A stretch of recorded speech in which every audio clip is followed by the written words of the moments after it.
Hola amigos y bienvenidos a este vuestro canal. Hoy os presentamos un pequeño avance de la actualidad en Venezuela. Juan Guaidó anunció que el próximo 5 de julio se llevará a cabo una manifestación en todo el país caribeño. Mi pregunta es, ¿sirve para algo salir tanto a las marchas sin ver un avance en la estrategia de Juan Guaidó para liberar a Venezuela de la tiranía? Pues bien amigos, la respuesta es sí. Debemos de ser pacientes, entender la posición del presidente encargado y ponernos en su lugar. Todos sabemos que la entrada de Guaidó a la política en Venezuela no es fácil debido a la usurpación del mandato. Muchos criticamos que Guaidó no active el artículo 187, pero no es porque él no quiera. Todo está ahí, se rodea de acuerdo a los pasos firmes y con delicadeza que Juan Guaidó debe de aportar para no meter a Venezuela en una tremenda guerra e incluso al comienzo de una tercera guerra mundial, ya que, como todos sabemos, las tres potencias mundiales se encuentran divididos por las diferentes ideologías políticas e intereses por nuestro país. Por esto y mucho más, invito a que todos los hermanos venezolanos, allá donde se encuentren, salgamos masivamente el próximo día 5 de julio y demos voz de libertad y paz para Venezuela. Guaidó no ofreció muchos detalles sobre cómo será la manifestación, pero insistió en la necesidad de mantenerse en las calles para, junto a la comunidad internacional, presionar la salida de Nicolás Maduro del poder, que conduzca a un gobierno de transición y a unas elecciones justas. Afirmó que hay un solo objetivo: agitar a toda Venezuela y salir a las calles a exigir nuestros derechos, expresó durante un encuentro ciudadano en el estado Yaracuy. Guaidó reiteró que la visita de la alta comisionada de la ONU para los Derechos Humanos, Michelle Bachelet, no debe ser vista como una solución sino como parte de la estrategia para que ocurra un cambio político en Venezuela. Aquí un corto de la declaración de Bachelet. Yo diría una corta pero crucial e intensa visita para mí. Es además la primera visita de un alto comisionado de la Oficina de los Derechos Humanos de las Naciones Unidas a Venezuela. Yo me voy a ir ahora a Caracas, desde Caracas, pero se va a quedar una presencia de mi oficina en el país por primera vez.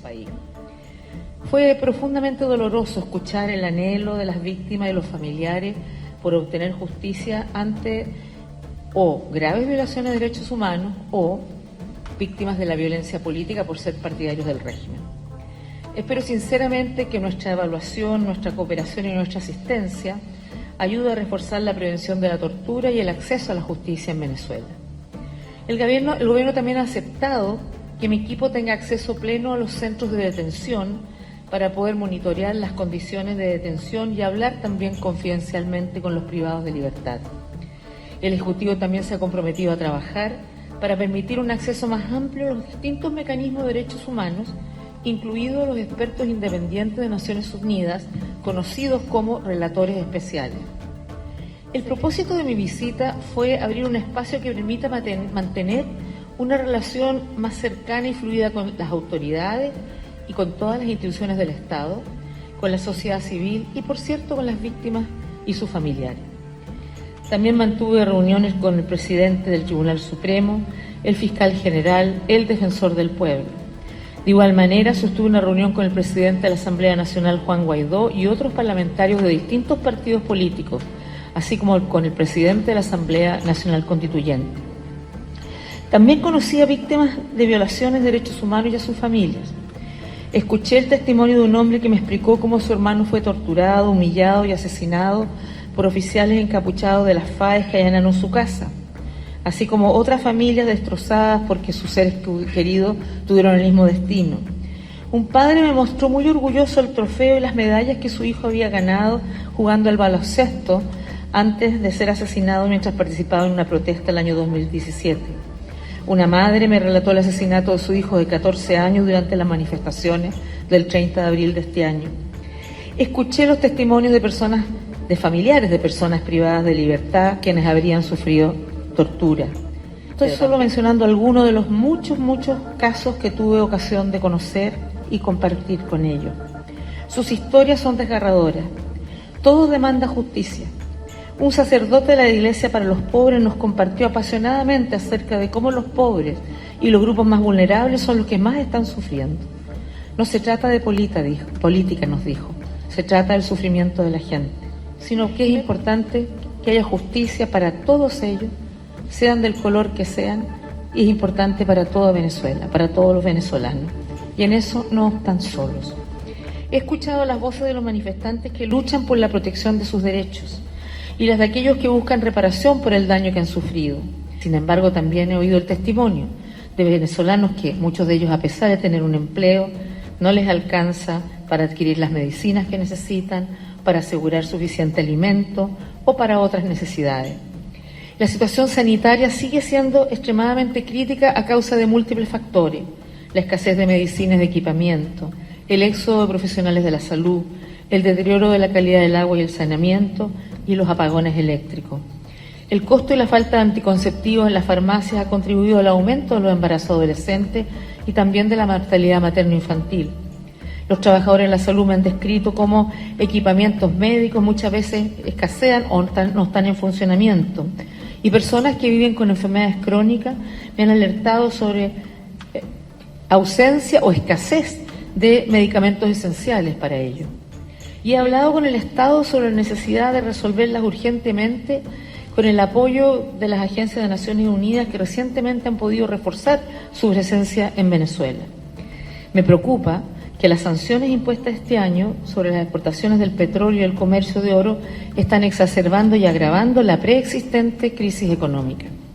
Aunque estos últimos días hemos escuchado rumores por las redes sociales, en la que muchos opinan que Bachelet ha sido comprada por el régimen de Maduro, y de esa forma asegurarse el poder en Venezuela, es una crítica razonable, pero, de ser así, Venezuela podría entrar en un pozo sin fondo y no ver nuevamente en largo tiempo la libertad que tanto esperamos. Debemos de enviar y compartir por las redes sociales informes que vengan de fuentes fiables y así pues, no crear alarma al pueblo o falsas ilusiones. La Asamblea Nacional ya informó de los pasos a seguir todo ciudadano que comparta cadenas por las redes sociales, añadiendo delante de la noticia, @Asamblea Nacional. También sería un error ver la visita de Bachelet como una solución. Hay que reunir cada una de estas iniciativas como una sola estrategia para el cese de la usurpación y salir de esta dictadura. Además, Guaidó también informó este sábado que se comunicó con la Cancillería chilena para establecer un mecanismo que facilite el ingreso de los migrantes venezolanos a ese país,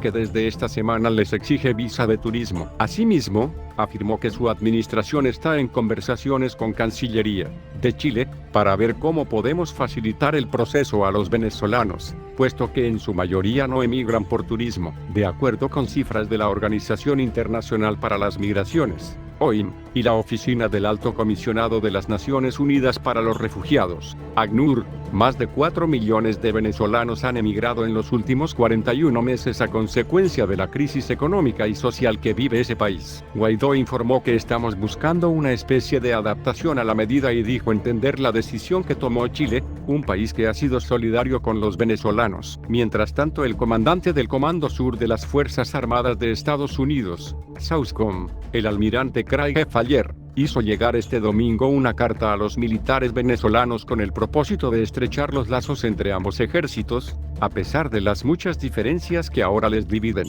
Así nos comunicamos directamente con el ejército venezolano, ya que no son todos malos, hay en sus filas profesionales que quieren hacer lo correcto, que quieren que se restaure la democracia, explicó a EFE el propio Faller en el avión que viajaba a Buenos Aires, donde da comienzo su gira oficial de 5 días por Sudamérica. La carta, divulgada en inglés y en castellano a través de las redes sociales, fue puesta en circulación en el marco del 198 aniversario este lunes de la victoria de Carabobo, una de las principales contiendas de la Guerra de la Independencia de Venezuela, que tuvo lugar el 24 de junio de 1821, con un tono conciliador. La carta hace referencia al papel indispensable que ha desempeñado el estamento castrense en la historia del país cafetero y reconoce el rol esencial que debe jugar en el futuro de Venezuela.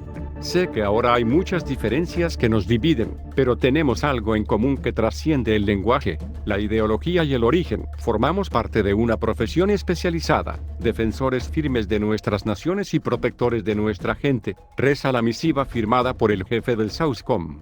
La carta concluye expresando el deseo del almirante de que pronto llegue un día en que las Fuerzas Armadas de ambos países puedan volver a trabajar juntas para hacer frente a los retos comunes que afectan al continente. Desde hace meses, Estados Unidos ha estado presionando a los militares venezolanos para que den la espalda a Nicolás Maduro y acepten como presidente legítimo al líder opositor Juan Guaidó. reconocido como mandatario interino de Venezuela por más de medio centenar de países, entre ellos Estados Unidos. El asesor de Seguridad Nacional de Estados Unidos, John Bolton, llegó a recomendar al dictador venezolano y a sus principales asesores que aceptara la amnistía que les habían ofrecido para así poder pasar una larga y tranquila jubilación, viviendo en una bonita playa en algún lugar lejos de Venezuela. Sin embargo, la oferta no surtió efecto, por lo que el pasado 30 de abril, Guaidó acabó liderando un llamado a los militares que permitió la liberación del también opositor Leopoldo López, que desde mediados de 2017 se encontraba en arresto domiciliario, y que ha derivado en protestas en el país caribeño. Bueno amigos, esto ha sido todo por hoy. Esperamos verte pronto por mi canal, no olvides suscribirte, apoyarme con un like y activar la campanita para estar siempre al día de mis publicaciones. Hasta pronto.